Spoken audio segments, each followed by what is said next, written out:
Oh, well, you see, that's the thing, is that came to haunt me later on. Okay. Yes, because once again, this is a country that expresses everything musically. The language of the Yoruba people It's music. is music. But, naughtiness and jazz, they're blend together. relatives. Yeah. Exactly. It's amazing. It's transcendental. It's moving, it's beautiful, it's expressive, it's communicative. I think so. Now that you're saying it, I think that, because it's the moment I always refer to as my awakening as a singer. Art is, it demands a lot. It's a demanding mistress, it takes a lot out of you, and it requires you, if you're going to extract all of the riches that are locked away in this stone, you need absolute and complete devotion. So they were professionals, nothing to do with music, but they loved it, because I think there was nothing else to do in that decade. It was the culture. And so that was that. I was raised to think I was going to grow up to be a lawyer, like many other lawyers in the family. And I believed that. I bought into the dream. Este podcast es patrocinado por Bacardí y Casa del Agua. Jazz en las rocas. El jazz no es para conocedores, es para quien lo quiere escuchar. Bienvenidos a un capítulo más de Jazz en las Rocas. Y hoy estamos con un músico, cantante especial. No es de México, es de todos lados. Ola Onabule. Hello. Hola. How are you? Hello. Pleased to be here. Hello. Glad to have you here. Thanks for having me. Ola what is, an honor. Oh, ours, of course.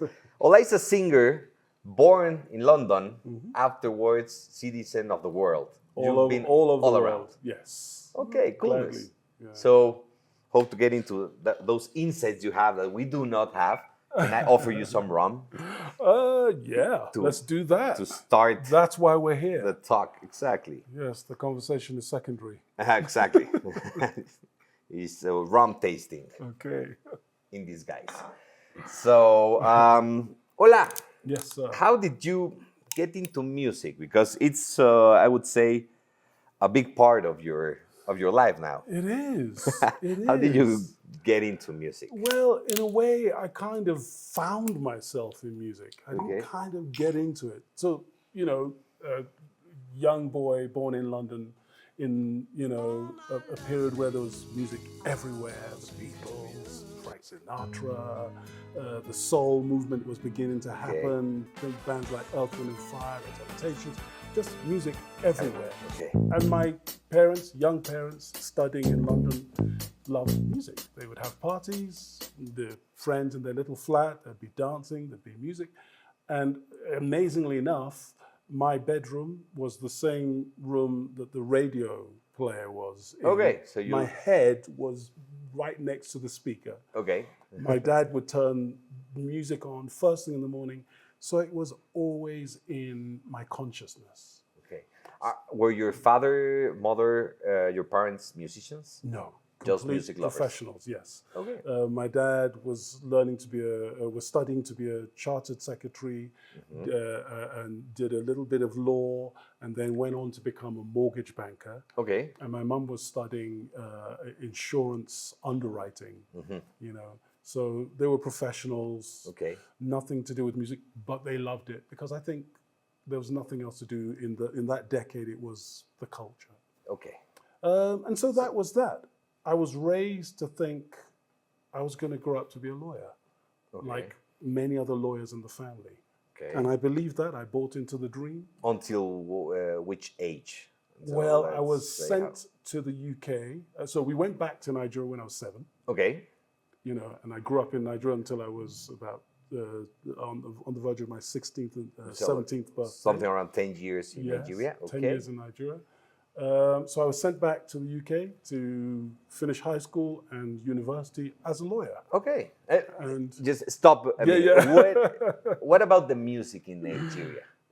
Oh, well, you see, that's the thing, is that came to haunt me later on. Yes, because once again, this is a country that expresses everything musically. The through language music, of the Yoruba people It's music. is music. It's It's music, tonal.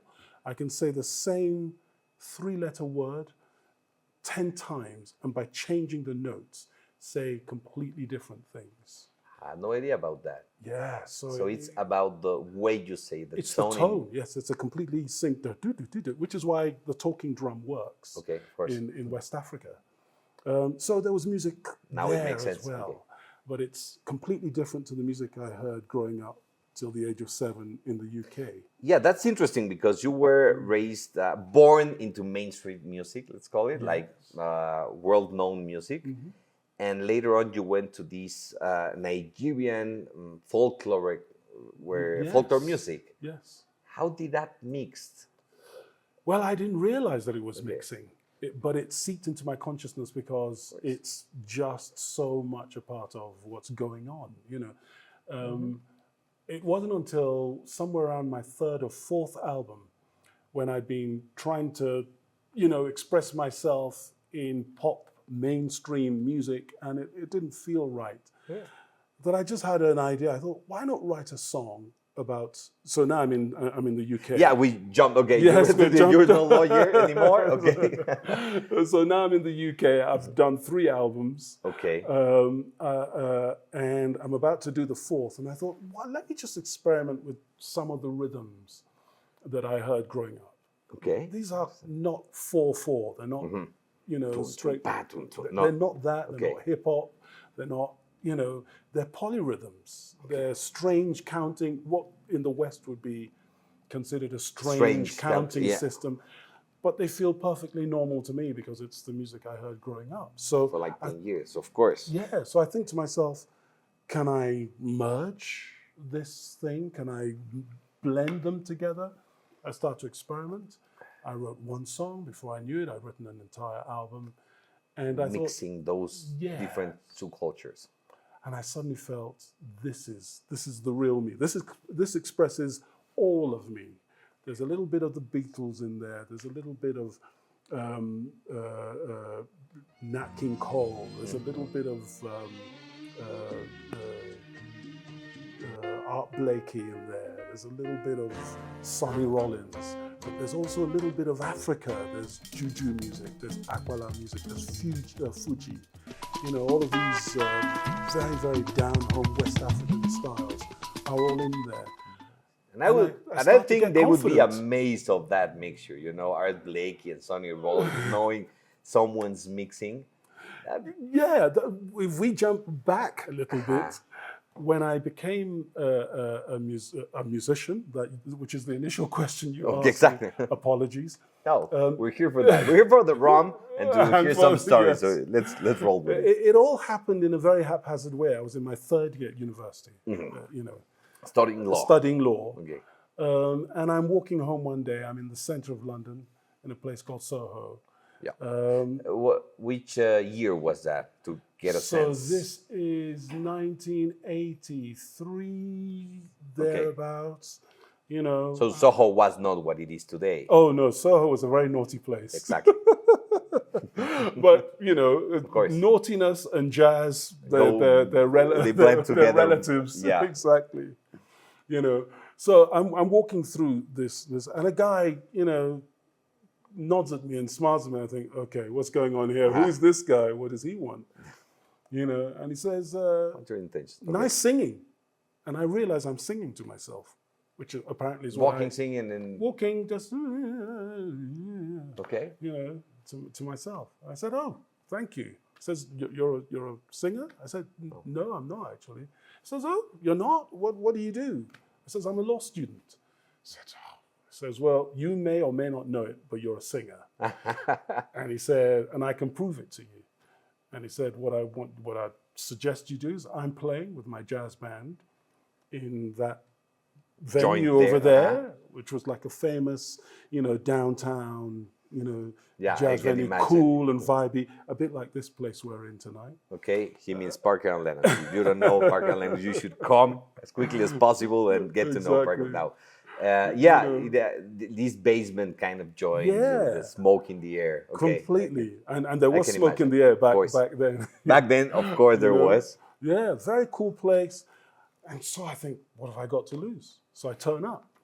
And Like in the moment. in the moment, we say in yes. Mexico, in caliente, like you just In jump to the caliente, opportunity. yes. Yeah, I just thought, what have I got to lose? He's here, he's asking me now. He says they're playing a bit later on. So I went and did some other things, and then I went that evening. Okay, cool. And I'm sitting in the audience, he acknowledges me, you know, and at some point in the evening, he calls me up on stage Like just to jam. to jam. And And until that moment, you had no intentions of being a musician, a singer? no intentions of being a singer. You were sure you're going to be a lawyer? Yes. Okay. Yeah, I'm doing the law thing. Everyone's talking about it back home. I'm doing They're well. proud. They're proud. You know, it's all I have no idea what's happening in that particular night. it's all going according to plan. Okay. You know, Okay, so you go up. I go up to the stage. and it's amazing.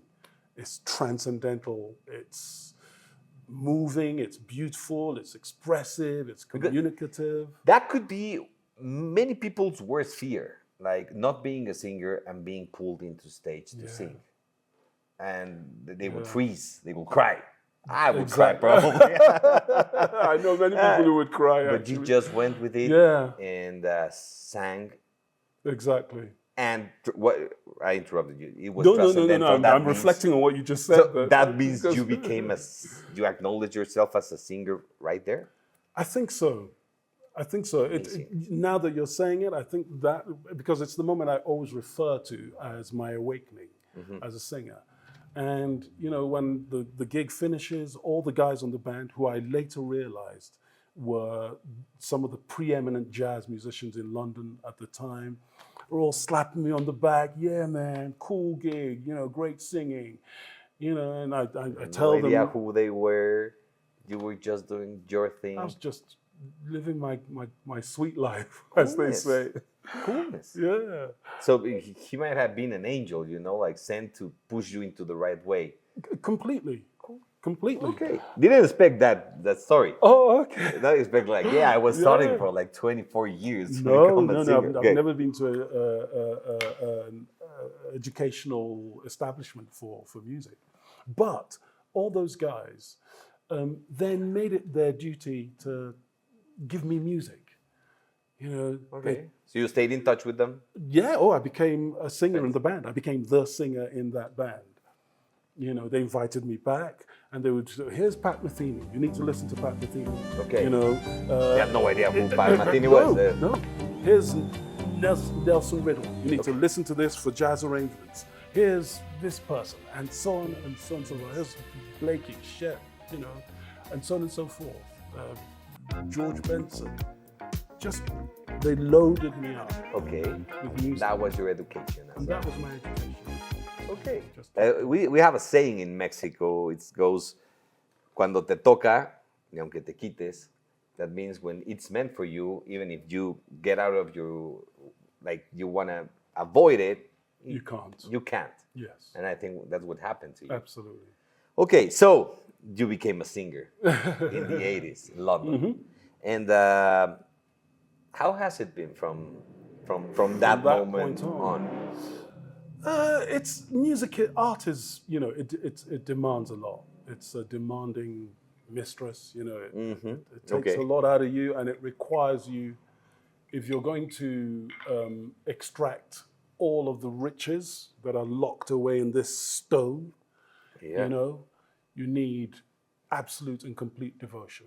And it took a while for me to get there, to get to that thing where you understand that, what I'm required to do is accept fully. Okay. You know, so I kind of potted around and did other things and, you know, did all the other music-related things that seem like they're music, but they're not. They're about paying the rent. That's a big difference, you know, the commercial music, because music can be used to pay the rent. Yes, it can. But and I think that's where you're getting to. Like, it's Completely. different. It's not the art It's of not music. the art of music. Yes, absolutely. And I think maybe that sensibility, that understanding that what my parents would have expected of me, firstborn son of an African family of professionals, was respectability and being able to survive and sustain my own living and be all those things. A good man. And be a good man. And be a good so I was trying to use my ability, my newfound ability, to do that. To almost be like a banker, but one that sings, or a lawyer, but one that sings. How did they took the new profession? Oh well, I say this saying. There's a saying in Nigeria that there are only 4 professions: lawyer, doctor, accountant, failure.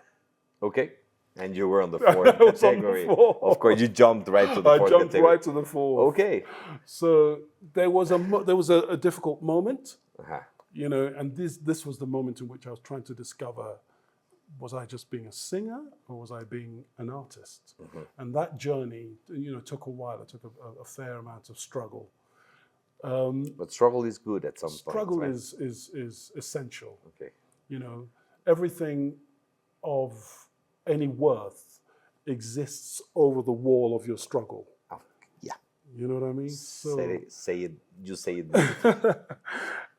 And so that struggle is... So that was part of your struggle, I guess. Was, yes. Like, okay. Yes. But eventually, you got over that wall. But I can see that. I got over that wall, yeah. And now, how's your family? What do they say now? Because you weren't on the 4th, on the failure part. Exactly. Yeah, well, now it's undeniable to all that, that I pushed through and I've made something of myself. And I'm happy and lucky to say that it's widely acknowledged amongst all my, and I'm a bit of an example. Cool. I remember my dad looking at me many years ago. May his soul rest in peace, he's passed on. But he was just sitting with me and he looked at me and he said, I will never, ever advise any parent to advise their child as to what to do with their lives. Whatever dream it is they have in their heart, I will encourage them to follow. And that said it all to me, because traditionally, that's a huge leap from where the traditional Nigerian, parent would come from. Of course, he pushed you to be a lawyer, and now he was being liberated. Yes. Allowing you to be, beautiful.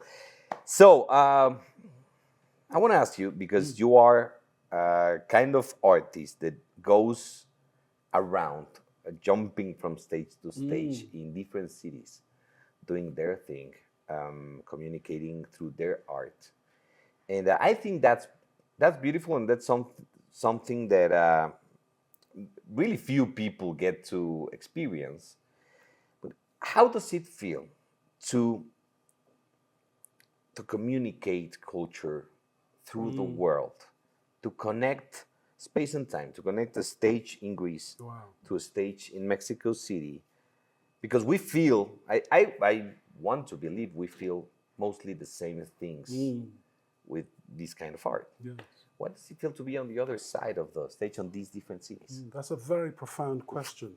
It's a heavy kind of responsibility. You realize when you put it that way, you suddenly realize that, I'm doing something connective here.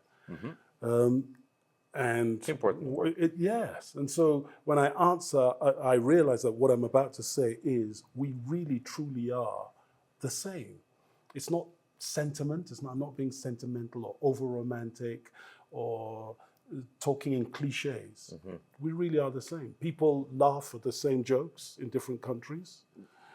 They feel sad when I tell the sad story, the human story, the same part of the human story. They react mostly in the same way? Mostly the same, yes. Their response might be expressed differently. That's usually defined by culture. Yeah.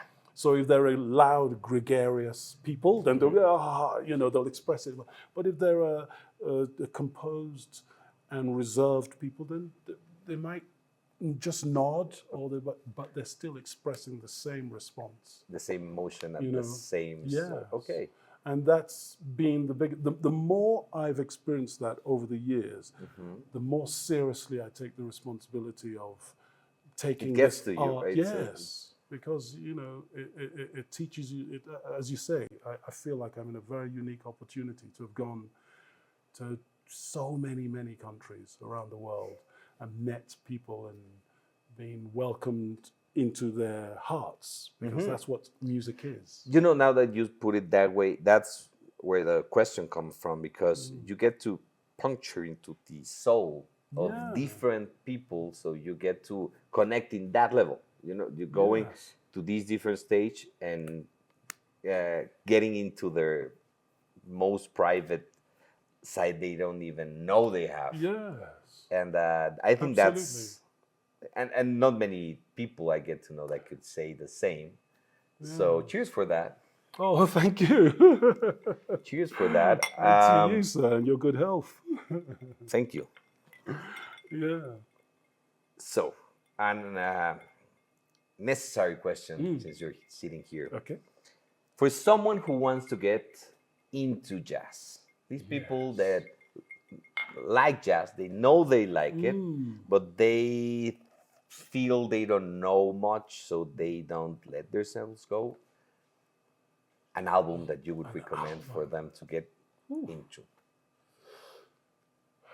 If you're new to jazz and you're looking for a way in, I'm going to assume that if you're coming from another genre of music, that it's probably mainstream. Let's assume that this person's come from mainstream music. So if I wanted to ease them in to music, I can think of a few artists. Probably someone like Herbie Hancock, maybe Headhunters, something like that. That it's groove based.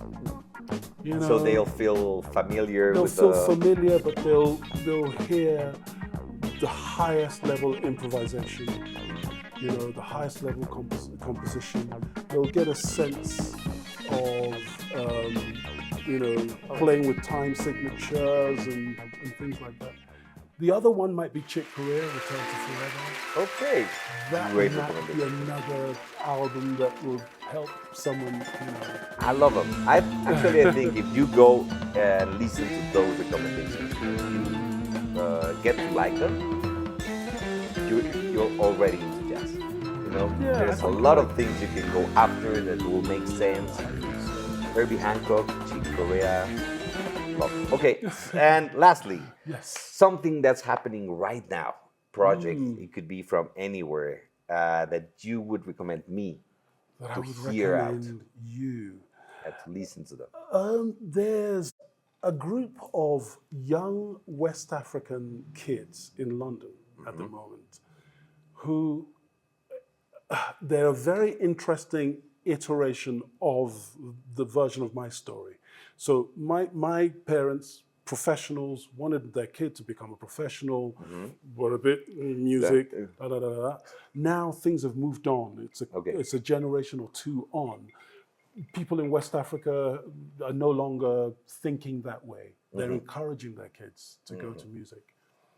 Now, these are kids who are second or third generation West African in London, who are listening to their parents' record collection. So they're listening to records from back home, but they're going to the conservatoires, they're coming from the jazz schools and the colleges and whatever, and they're mixing the music. And it's very exciting. It's very interesting. They're called the Ezra Collective. Oh, amazing. You know them. Of course I know them. I'm being amazed from the very beginning. Fantastic. Ezra Collective. Yes. Yeah, I think they were recently in Mexico, in a festival. Oh, were they? Amazing. But I think they're amazing. They're fantastic. part of this London sound that's coming from. Yeah. Okay, Ezra Collective. Yeah, of course. You know Ezra Collective. You know with Ola is talking about. If you don't go look for the Ezra Collective. I was hearing the story. I couldn't get the name. Well, I'm so pleased you're aware of them. Yeah, of course. Great recommendations. Thank you very much, Ola. My pleasure. Ola Onabule, singer from London, Nigeria, and the world, here with us in Jazz on the Rocks. So, salud. Salud. Cheers. Gracias por estar con nosotros. Social platforms, all of them. Facebook, Ola Onabule. Instagram, Ola Onabule. Okay. YouTube, Ola Onabule. Check us out. Follow Ola. Follow Jazz on the Rocks, Jazz en las Rocas en todas las redes. Nos vemos pronto. Thank you. Thank you. Thank you for being here. Cheers again. Lovely bye bye. Thanks. Take care. En las Rocas. Agradecemos a nuestros patrocinadores Bacardi y Casa del Agua.